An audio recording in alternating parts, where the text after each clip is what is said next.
How do you actually be a leader? Let's go on and talk about it.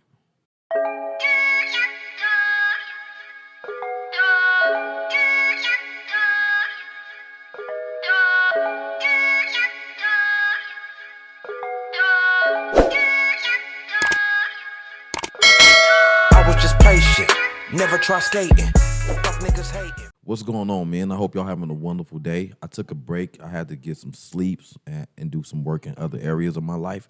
But I wanted to come back today and hit y'all with some game. In this video, I want to discuss how to be a leader, like a real leader. A lot of times you'll hear women say that I'll submit to a man who knows how to lead. And that's a very annoying thing to hear, but I do understand where they're coming from. Because when you ask a man, what is a leader? This should be a question women ask a man. What's the characteristics of a leader? Most men probably can't answer that question in a good way. You'll hear a lot of these videos online by these high value males. That's what I'm going to call them. And you hear them talking about women needing to submit, and that's the women's job is just submit. And then these women are looking baffled and confused. And I'm looking the same way as these women because I want to know, why should she follow you? Especially on these panels and these podcasts where they have like a couch full of women and there's two guys or two or three guys that's just bashing the women and telling them why they ain't qualified for a high value man and all this stuff. That's not leadership skills. Okay, that's just, being combative and insulting a woman and blame shifting and, just tearing people down. That's that Kevin Samuels bullshit. That doesn't mean you're a leader because your arithmetic and your words and your vocabulary are very sophisticated and you know how to tear someone down without, using your anger. That doesn't make you a leader. So in this video, I want to discuss, for my good men out there, I want to discuss what an actual leader looks like. Okay? How to be a leader. Let me correct that. How to be a good leader, okay? There's a difference. Number one, you want to focus on what you can take from tough situations and use them as fuel to better yourself, make yourself stronger, more positive, and optimistic. There is no way you can go through life without tribulation, testimony, just adversary. In tough times, you go through struggle in life. I've never seen anybody that I know go through life without a struggle. You battle with temptation, finances, peer pressure, etc., etc. Your ability to take any dark side of a scenario and spin it around into something positive or something that you can use to better yourself and others is a good leadership skill. Okay? You're not somebody who blames your past on or blames your current actions on past circumstances. And that's so annoying to, I bet you, I'm not annoying to women, but it's annoying to me too when I hear somebody say, I do this because when I was little, my dad wasn't there, my mom wasn't there. And I'm like, you don't even know my circumstances. I was raised by a single mother until I was 27. We lived in a 2-bedroom apartment, me, my mother, and 4 other siblings. We had our lights cut off all the time. We never had really nice clothes. Me and my brother had to do some illegal activities in order to look good at school. Because, growing up in my neighborhood, if you didn't have the fly clothes, you was talked about. And then now you got low self-esteem. I had to deal with a dysfunctional family, just like majority of you guys. So there's going to be people who go through certain circumstances like that and they come out on the other end bitter. They go astray. They have no faith. They choose the wrong path and they blame everything on what they went through. And then you have other people who take everything that they went through and they spin it around and flip it on his head and they say, I'm not going to be like that. Someone did that to me, but I'm not going to do that to somebody else. That is a good leader. Number 2, maintain your frame under pressure. Don't get discombobulated every time things get rough.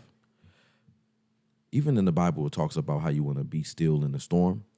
But from my personal advice and opinion would be pray. Calm down. take a breath. One thing that helps me out when things don't go my way or they don't go as planned, that keep me from acting in an emotional way, is know that everything wasn't intended to go your way. One. Two, you shouldn't cry over things you cannot control. It was out of your control. What could you do to possibly change it anyway? And three, pray. Ask God for guidance out of that situation. Ask him for strength. Ask him for patience. And let it go. Put it in his hands. He'll take care of it. Okay? So some things come your way and then you get to acting erratic, overly dramatic, theatrical. You know, you become dangerously violent, unhinged, impulsive, explosive, and then you wind up hurting yourself, others. Put yourself in a situation where things that are unspeakable happen. That's not leadership skills. Maintaining your frame and being disciplined. Now that's a sign of a good leader. Number 3, make calculated decisions that protect and guide your household, not divide or mislead it. There was somebody who was telling me that they was raised by their parent, their father, and their father would bring her around his girlfriends and tell her, his daughter, to not tell the girlfriend about the other girlfriends that he had been bringing around. And she despised her father for that because she didn't want to be a liar. And this is not how you lead somebody. They're watching your behavior and they're thinking like, I can't trust you. They can't trust you. They have no strong foundation, no leadership, no one to follow. Okay? Being a leader is about making decisions that are calculated and responsible, and that protect and guide the people that fall under your leadership. Whether you're a CEO at a company, whether you're the man in a relationship, or you're a single father. Decisions that you make have to protect your little people. Okay? That is the sign 3 of a good leader. Number 4, take your guidance from God alone and not social influencers. I ain't listened to Kevin Samuels. I watched his stuff and some of the stuff was funny. I ain't gonna lie, because when you got this ugly chick coming on his channel talking, and she's short, overweight, talking about she deserves a high value man that makes $500,000 a year, and she got 3 or 4 kids and 2-3 baby daddies. He was like, in what world? There are a lot of delusional women out here. Okay, but his approach wasn't leadership skills. He was tearing our people down. And then when women or people in general would say something to him about, that's not how you teach anybody anything, he would proudly say, I ain't a teacher. Then you're not a leader. You got off on tearing people down. You had no intentions on building them up. But there's a lot of men who will support him beyond his legacy. Rest in peace, no disrespect. Because they like how he tore women down. They found pleasure in it just like he did. You can't consider yourself a leader if you're not building people up. You're tearing people down. I'm sorry. That is not a sign of a good leader. Number 5, guard your family's peace. Keep them out of harm's way. Nourish their souls with healthy advice, positive words, and discipline. When my kids come to me and ask me a question, I tell them the truth. If it's something that is above their pay grade or their age bracket of understanding, I tell them, don't worry about that. I'll take care of that part. You just keep doing what you're doing. So that's the discipline. Okay, making sure kids are kids. And if you're dealing with a woman, you protect her peace as well. You don't do things to disrupt her peace. You don't bring her and put her in situations that disrupt her peace. You don't go out there and spend all of you guys' money. You don't do irresponsible things like bring other people to your house with her. You don't be out there reckless in the streets, and then when somebody pull up on the side of you, they want to do unthinkable things to you in front of her or that could potentially harm her as well. No. Okay? You want to make better decisions. You want to use discernment. You want to ask for guidance, and you want to make calculated decisions that protect the peace of you, your significant other, and any offspring that you may have. And you want to also be keeping their mental health in mind. You don't want to be fighting the mother in front of them. You don't want to be arguing with the mother in front of them. You want to show them how it's supposed to be. And then they go to school and they peace is radiant off of them. Other people are confused and want to know what's their dynamic like. Your woman, she goes to work and she's happy. And they're like, girl, what kind of man you got? A man who protects her peace. Number 6, be a man of integrity. People need to know that they can trust every word you say in order to follow you. Period.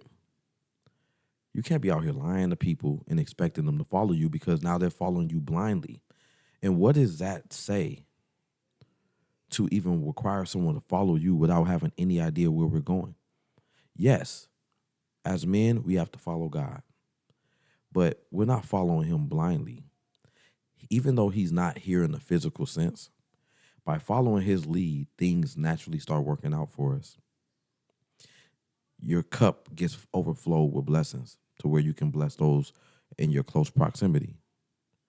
So when somebody follows your lead and things are going right and everything is transparent and honest, they have no problem with following your lead. If following your lead leads us to poverty, bankruptcy, confusion, danger, hunger, that's not good leadership skills. That's why you need to be a man of integrity, a man of your word, who does things that he said he's going to do, who keeps his word, who communicates transparently. If he can't do something, he says, hey, I couldn't do it. I will make it up next time, and then make it up next time so that word is now valid. That is a sign of a good leader. Number 7, practice what you preach. Don't be out here telling the kids don't cuss and you running off at the mouth. Don't be telling your son don't be putting your hands on females or your sister, but you smacking his mama around. Don't be trying to tell them to stay out the streets and don't do drugs and don't drink, but you are. And if you are a grown man who feels like you can do those things, don't do them in front of the kids. Don't do them in front of your wife or your girlfriend. Be far away from them when you do things that you know you shouldn't do. But it's probably best if you didn't do things that you know you shouldn't do. If you practice what you preach. And if you do these things and you know them, you do those things that you shouldn't do, don't tell somebody else not to do them. Safe and best practice. Practice what you preach. That's a sign of a good leader. Number 8, acknowledge when someone is better at something than you and allow them to lead and teach under those circumstances. Oh, this is a big one right here. You men out there who be like, I got this. Making your woman feel all small and irrelevant, like she don't know what she's talking about, but she knows what she's talking about. So now she's like, oh my God, this dude and his ego and his pride, he wants me to follow him? Yeah, right. How does it look when you don't do that? Babe, you know how to do this, right? You know how to season this, right? Can you season this? Because I always mess it up and I want dinner to turn out right. Thank you, baby. You done did everything else but what you didn't know how to do. She steps in and she helps with that. It turns out good because she got that Midas touch. Everything put together works out. Sounds like teamwork. She feels important. She feels respected and acknowledged for what she was good at. And not just like she's only good at cooking. That was just an example. But in anything that your partner or children might be better than you at, acknowledge it outwardly. Don't be egotistical and You don't want to tell somebody else, give them their credit. Give them their credit. Acknowledge them. Number 9, value what you have. Don't lust after others' lifestyles, their partners, or material items. I think, what's that rapper's name? Oh, my goodness. I was just listening to him. Well, it was a rapper who said, you guys probably know who I'm talking about. It was a rapper who said, he was like, love your own. J. Cole, there we go. Love your own.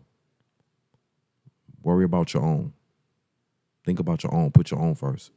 Stop worrying about what somebody else has or what they're doing.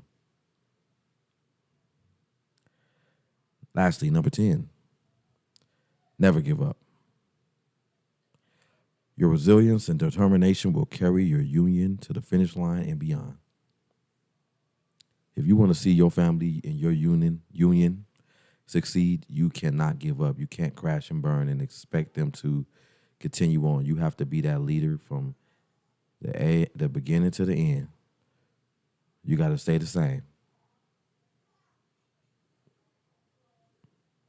Is that you, Alme? Yeah. You can come on down. Go ahead. But that's how you got to do that. From the beginning to the end. Never give up. Persevere. That was my little mama. If y'all learned anything from this video, please give me a like, comment, subscribe. If this is your first time visiting, my name is Jerome, and this has been yet another episode of The Superb Word. Y'all be good out there. 2 fingers.